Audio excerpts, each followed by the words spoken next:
Three stocks to buy that are less than $20 a piece. That's what we're getting into here today, folks. I'm going to share with you three stocks that I believe have some incredible risk-reward profiles behind them. And I'm going to go kind of in depth on all three of these stocks and show you some very important factors that I would consider when it comes to these specific stocks. Now, 5 criteria must be met to be on this list here today. 1, you got to be less than $20 a share as far as your share price goes. 2, you've got to have a good balance sheet. 3, you've got to have a great needed business models. That's going to be, in my opinion, much more relevant 3 years from now, 5 years from now, 7 years from now than it is today. You've got to have a proven management team that's been leading the company for quite some time. We don't want to throw any stocks in there that are new to the public markets. They just started, or, it's a management change or something like that. And the last thing is got to have major long-term upside. If you're investing in stocks that are less than $20 a share, you've got to have some pretty good long-term upside there for it to be worth it, because these stocks all come with, tremendous risk. All stocks in the market come with risk, right? And sometimes it goes really well. A good example of that is a stock like ELF when I was buying that, and it was less than $10 a share, right? And the gains on that, 1,300%. On the flip side, you look at a stock like Oatly, right? Really good example of a company that it hasn't been working, right? And we're down 46% on that stock. And so we'll see where all that trades out at over time, folks. So nonetheless, it has to meet these criteria here today. Hope you guys enjoy this as always. I hope all three of these companies do tremendous over the future years. And I want to thank everybody for being subscribed and clicking on this video. And I hope you get some good value out of it. And I hope you enjoy it. And I hope at least one of these stocks are somewhat interesting to folks out there. Okay. Alrighty, let's get into this. The first stock up of these three stocks. Can you guess it? Can you guess it? It is Palantir stock, PLTR, the ultimate company that's at the cross sections of data and artificial intelligence. A company that's been working on their products for way before everybody started talking about AI here recently, okay? And basically, to put Palantir the simplest way possible, okay, this is a company that if you are a business, large corporation, if you are a government entity, military, they're going to help you make much better decisions, okay? They're going to help you make much better decisions. And they're going to do that through all the different softwares and programs and using your data to make these much better decisions. So ultimately, whatever you spend on Palantir is a small amount compared to what you get out of value out of their products overall. And they have several different products in the market, and don't be surprised if they launch several other new products over future years. And I have a pretty decent sized position in this. This isn't the only portfolio I own this stock in, but this is a public count. This is the one I have the majority of my shares in, 5,500 shares in this particular portfolio. And so far we're up $41,000. I think it's a small amount of money from what will be up long term in this one. Now, when it comes to Palantir, the stock price has done tremendous this year, okay? So a lot of people look at this and are like, this is ridiculous. Is a stock a bubble? Is a stock destined to crash? And those sorts of things, okay? You've got to take a lot of things into factor, way more than just what a stock is up or down year to date to try to figure out if a stock is a deal or not a deal, right?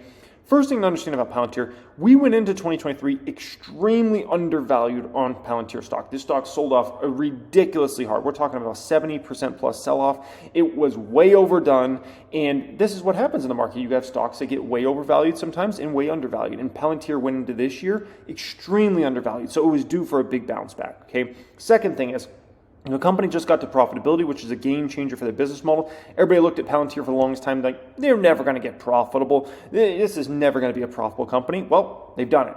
And the CARP basically says from here on out, we're going to be good as far as profitability goes. So that is absolutely massive. That's a game changer. When you flip from being a money-losing company to now you're a money-making company, it takes so much risk out of that stock that you usually get a massive upside. So that's huge, okay? Third thing is, now they're talking about S&P 500 inclusion possible at the end of this year or in 2024.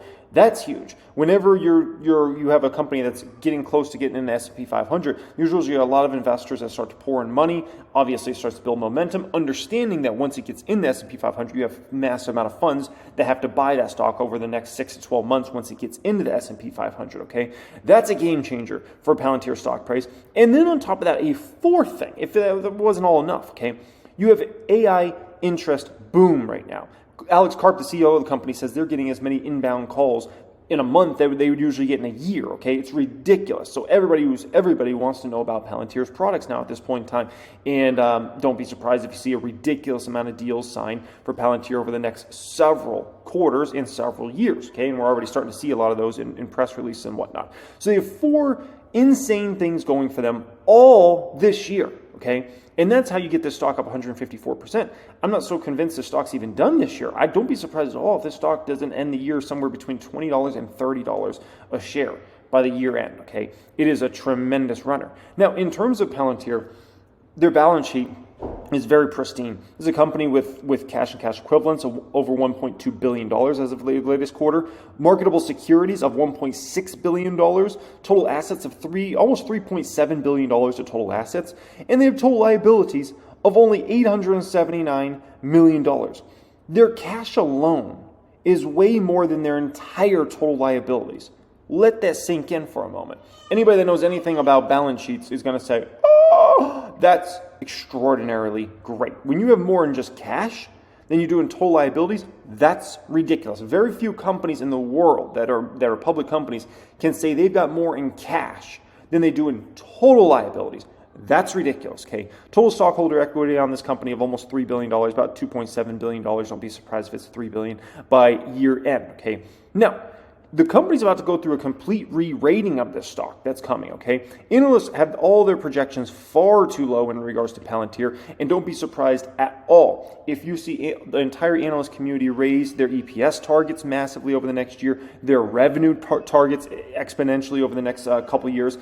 Analysts are way lowballing all their numbers, in my opinion, and they're just waiting for basically Palantir and Alex Karp to give them the go on, like, we're getting back to this sort of growth rate, and this is what we're comfortable with moving forward at this point in time, okay? So complete re-rating coming in the stock. Alex Karp has led this company since he founded it with Peter Thiel back in 2004, so nearly 20 years. They've been a public company for probably 3 years now at this point in time. Yeah, around 3 years. So he's been a public company CEO for several years. He's been leading this company for nearly 20 years and built it into what it is today, right? Which is a $30 billion plus market cap on this company. So Palantir meets all my criterias, and that is why I absolutely love Palantir stock for the next, I would say, at least 5 years, okay?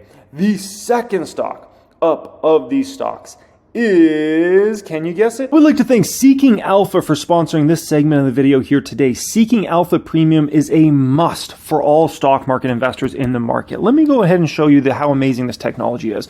I'm a Palantir shareholder, so let me go ahead and type in Palantir here. And all in one place, I can see a summary of Palantir. I can go to ratings for Palantir. I can look at the financials in depth, including balance sheet statements, income statements from years ago. I can look at earnings of the company. I can also look at earnings estimates. This is extremely valuable. I can look at what analysts are expecting for this company for several years to go in the future as far as growth rates go. I can look at valuation metrics, growth, profitability, plus so much more. In the best thing, my favorite thing of everything in Seeking Alpha, and just puts it a cherry on top, is the analyst community around this, where I can read bullish and bearish articles on stocks I either own, stocks I'm looking into. It is an absolute must. And so with the pinned comment down there, you're going to get a free 14-day trial to Seeking Alpha Premium. And after your free 14-day trial, you're going to find that this is an absolute must that you use Seeking Alpha Premium for years to go in the future. So make sure you grab that. That's going to be the pinned comment down there, and enjoy. RVLV Revolve Group is the second stock of these 3 stocks that I believe are less than $20 that are buys, okay? Revolve stock. This is in the public count. We got 3,000 shares of Revolve right now. It's the e-commerce clothing company. Now, I know a lot of guys watch my channel, okay? I think, 85 to 90% of my viewers are men. And so some of you guys might never heard of Revolve, right? And you're like, I don't know, what is this Revolve? The majority of their customers are female customers who usually spend several $100s per basically checkout on Revolve. And this is their main website, revolve.com, right? Which is obviously extremely, extremely successful. And this is their other website that they have, I call it Forward, okay, FWRD. And this one caters more to some very exclusive high-end brands, where Revolve can have many other brands and even some, let's call it brands that aren't really super popular, that are much smaller brands and like boutique brands and whatnot, whereas Forward really has these massive, super luxury, I call it brands, right? You know, you look at their bags, Bottega Veneta, Saint Laurent, Valentino, Bottega Veneta, Balenciaga, okay? Chanel, they got it all, okay? It's beautiful over there. Now, in terms of Forward, by the way, in my opinion, the next massive growth vector for Forward, if they can get in with Louis Vuitton. Louis Vuitton doesn't just own Louis Vuitton, they own many of the other most prestigious luxury brands out there. If Forward can get in with Louis Vuitton, you're talking about that's blow the doors off type opportunity there with Forward over time. So I'm hoping that happens. That would just be, oh my gosh, like I can't even explain how big that would be for RVLV stock if they can get in good with Louis Vuitton over time, and don't be surprised if it happens, okay? Now, in terms of this company over the last several years, we can see this on Seeking Alpha, right? This is their income statement over the years. In 2016, they did about $312 million of revenue. Very nice. Last year, they did $1.1 billion of revenue. Gross profit has gone from $145 million to nearly $600 million in gross profit last year. Operating income has gone from about $5.5 million of operating income to almost $80 million of operating income. And that's just since 2016. That's incredible numbers. That goes to show you the growth trajectory of a company like Revolve and how phenomenal they have done with this company, right? If we look at cash and cash equivalents for the company, $283 million in cash and cash equivalents. Total liabilities in the company is $231 million. And it's the most insane thing when you have some of these companies like a Palantir. And this is, folks, this is very few and far between. I'm telling you, of public companies, this is such a small segment of public companies that have a balance sheet this ridiculously good, that they have more in cash and cash equivalents than they do in total liabilities. It's insane. Even many of the biggest big tech companies in the world can't even say that.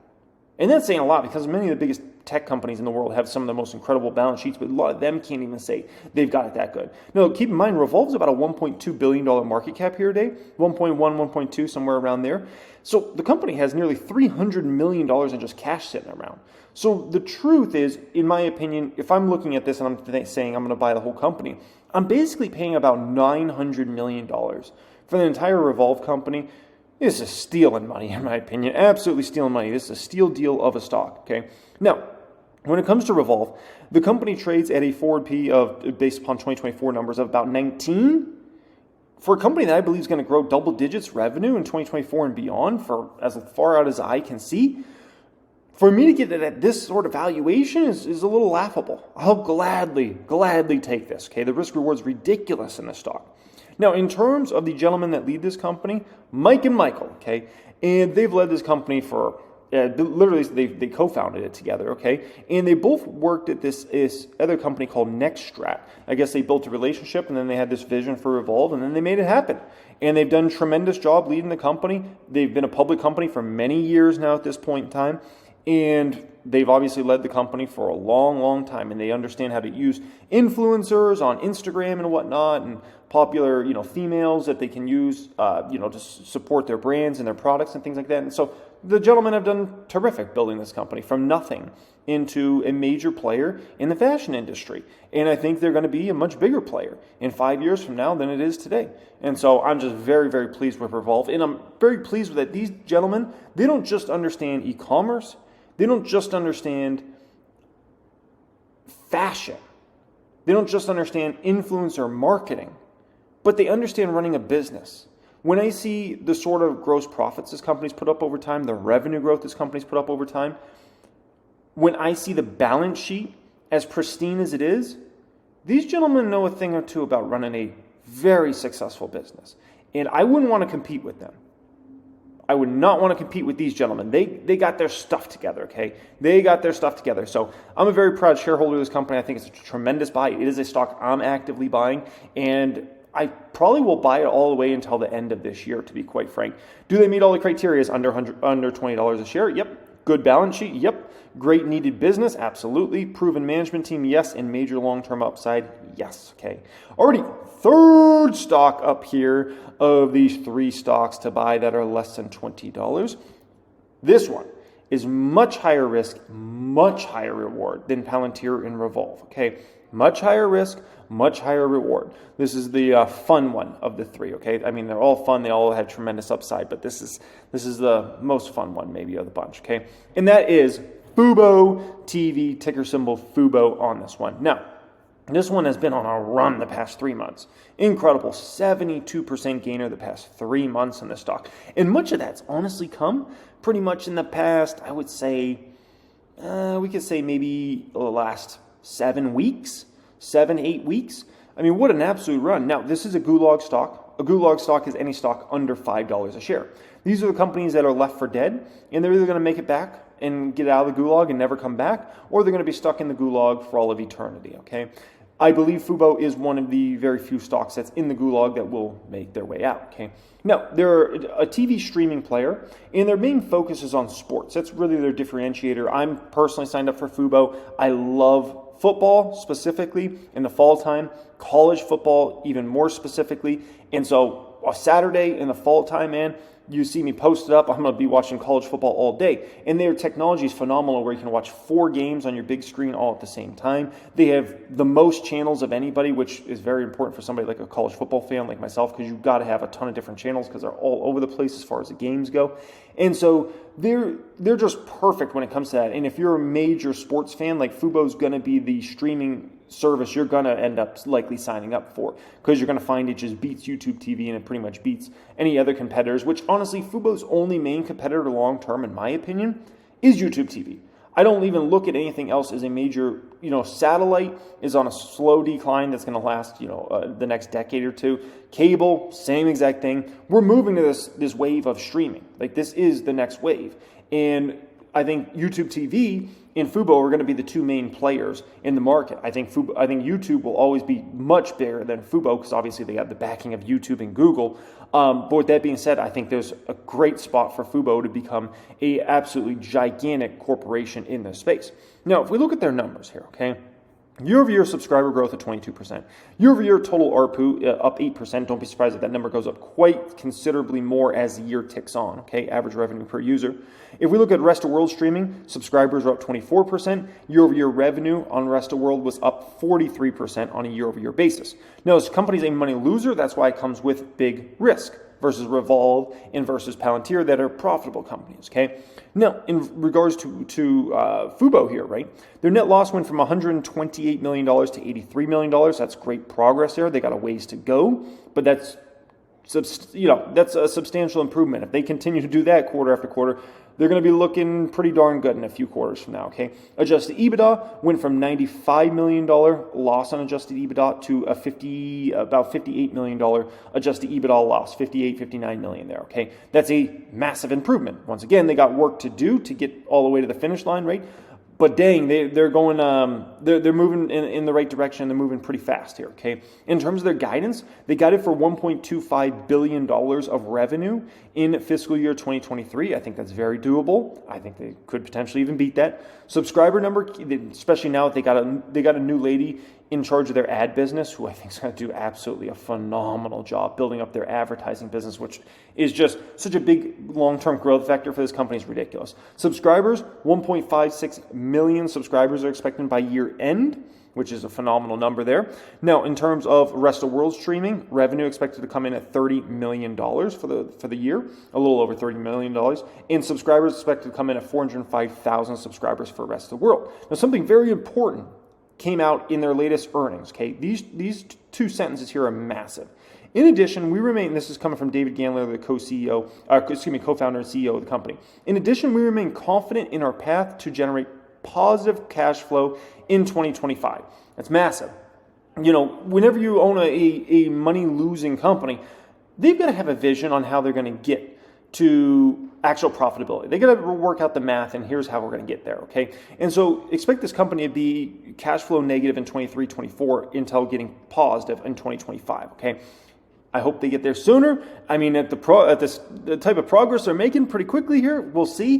But nonetheless, folks, that's very important that they have a vision on how to get there. A lot of these companies that are money losers, they just, it's like, oh, we'll get to profitability someday. And it's like, when is someday?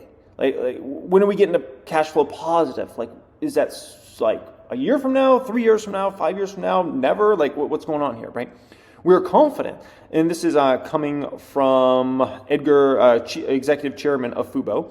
He's saying here, we are confident that our current cash balance is sufficient to achieve positive cash flow in 2025 based on our current operating plan. Accordingly, we have no further plans to utilize at the market program based on our current outlook. It basically means the company doesn't expect to have to raise any more money, dilute shareholder value and things like that, which is absolutely phenomenal. Okay, that's absolutely phenomenal. And that's, if you own a money-losing company, there's another thing. They've got to have enough money to get to the finish line, okay, to that day when they are positive in terms of cash flow. Now, when you look at their numbers here, okay, these are three most important numbers that I'm tracking over the next, I would say, 6 quarters or so in regards to FUBO, okay? This is a key. Look at their net loss margin. That improved 2,727 basis points on a year-over-year basis. Adjusted EBITDA margin improved 2,118 basis points on a year-over-year basis. And revenue in total, North American streaming, was up 34% there, right? So, and then obviously rest of world revenue was up 41%. But rest of world is like, it's really about North America for this company, at least in the short term, okay, as far as financials goes. Those three things, this is everything for FUBO. What's your revenue growth looking like, and are you making massive improvements in terms of your net loss margin and your adjusted EBITDA margin?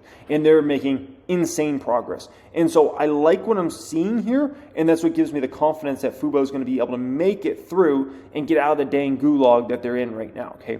Now, if we look at cash and cash equivalents, company has about $358 million of cash and cash equivalents, total assets of about just under $1.3 billion, and total liabilities about $860 million of total liability. Now, do keep in mind, they have a huge portion of goodwill on here, which all public companies have goodwill, so it is a big portion of goodwill, but obviously they've been building out the business phenomenal, and they're making themselves, quite a nice brand name here as well, right? Oh, man, this wasn't supposed to be in here, man, but the kids, they were looking cute. I said, I got to take a picture of those cuties, okay? Now, David Gandler obviously has been leading this company for many, many years. They started out as a $7 per month, streamer, right? And obviously they built that to a much bigger place and a much more impactful place now where it's actually a legit competitor to YouTube TV and ultimately the best service you can possibly sign up for if you're a football fan. It's got Red Zone, like I said, multi-view, being able to watch 4 different games at the same time. I mean, if you're an NFL fan, you could have Red Zone on through FUBO, and then you can have 2 or 3 other NFL games all on simultaneously, all on your big screen. It's awesome. Okay. No, they've also been public since 2020, so he's been leading this company for quite some time, obviously, and been public in the public eye for many years as well in terms of the highs and lows, right? FUBO was a stock that was super hot in 2021, then it got slaughtered, put into the gulag, and now they're on the comeback trail, okay? And so FUBO, under $20, it has a good enough balance sheet to get them through, hopefully, to sunny days. Great needed business, obviously, absolutely, like sports aren't going anywhere. Like, people need to sign up for that stuff, right?